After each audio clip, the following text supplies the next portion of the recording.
আমি জীবনে অনেক বই পড়েছি, কিন্তু এই বইটার মতন পাওয়ারফুল বই আর কখনো পড়িনি। এই বইটাতে এমন কিছু পাওয়ারফুল তথ্য আছে যার জন্য অনেক দেশে এটাকে ব্যান করে দেওয়া হয়েছে। ইতিহাস থেকে দেখে আসবেন, যারাই সত্য বলার চেষ্টা করে তাদেরকে সবসময় দমিয়ে রাখা হয়, কারণ পাওয়ারফুল লোকেরা চান না যে আপনি সেই সত্যটা জানতে পারুন। কি আছে এই বইতে, কেন এটা এত পাওয়ারফুল, কেন এই বইয়ের তথ্যগুলো এত কন্ট্রোভার্সিয়াল, সামনের কিছু ভিডিওর মধ্যে আমরা এর সব লগুলো একে একে ডিকোড করব।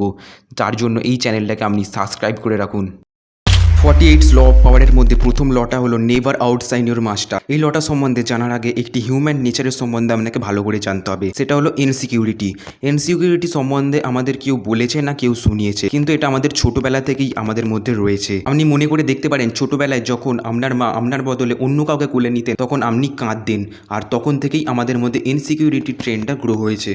আর ইনসিকিউরিটি আমাদের পৃথিবীর সব মানুষের মধ্যেই আছে। 98% লোকই জানে না ইনসিকিউরিটি কিভাবে ব্যবস্থা করতে হয়। মাত্র 2% লোকই এর সাথে ডিল করতে পারে, এবং খুবই কম সম্ভাবনা যে আপনার সেই 2% লোকের সাথেই দেখা হবে। আপনাকে সেই বাকি 98% লোকের সাথেই ডিল করতে হবে। সবার মধ্যে ইনসিকিউরিটি আছে। ইনসিকিউরিটির উদাহরণ আপনি শয়ে শয়ে পেয়ে যাবেন বাস্তবের মধ্যে। যেমনটা আমি প্রথমে বলেছিলাম, এই বইটা এত কন্ট্রোভার্সিয়াল, এতে এমন কিছু ম্যানুকুলেট টেকনিক আছে যার জন্য আপনি অপরের ইনসিকিউরিটিকে নিজের পাওয়ার হিসেবে কাজে লাগাতে পারবেন। কখনো কারো ইনসিকিউরিটিকে ক্রস করলে হবে না। ক্রস করলে in the other hand you would be in travel. আপনাকে একটা বাস্তব উদাহরণের সম্বন্ধে দেখাই। যখন কোনো মাস্টার মশাই পড়া বোঝাবেন, তখন যদি মাঝখান থেকে কোনো স্টুডেন্ট উঠে তার ভুল ধরে, মাস্টার মশাই তখন ক্লাস ভর্তি স্টুডেন্টদের সামনে অপমানিত হবেন এবং সেই স্টুডেন্টদের সম্বন্ধে তার নজরই বদলে যাবে। শুধু স্কুলে নয়, আপনি আপনার জবের জায়গাতেও দেখতে পারবেন।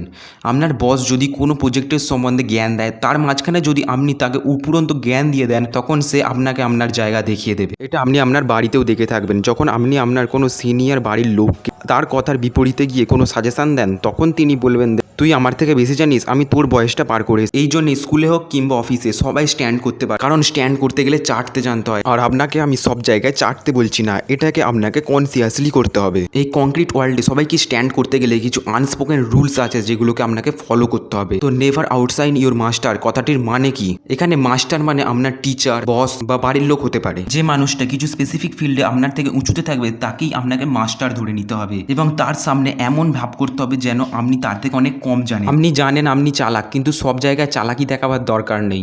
কিছু কিছু জায়গায় বোকা সেজে থাকলে আপনার প্রফিট হবে।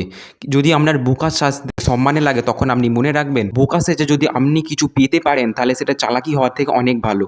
সবসময় মনে রাখবেন, এটা আপনার একটা লুকানো অস্ত্র, যেটা আপনি সময় বুঝে বার করবেন। আপনাকে দাবা খেলার উদাহরণের সাহায্যে বোঝাচ্ছি।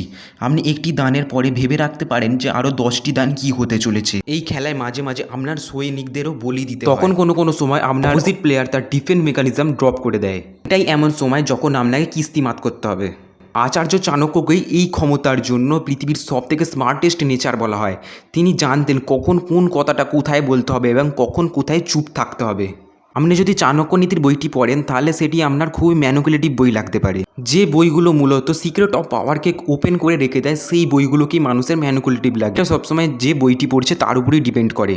তো আজকের ভিডিওটা এখানেই শেষ হচ্ছে। Stay learning and stay positive.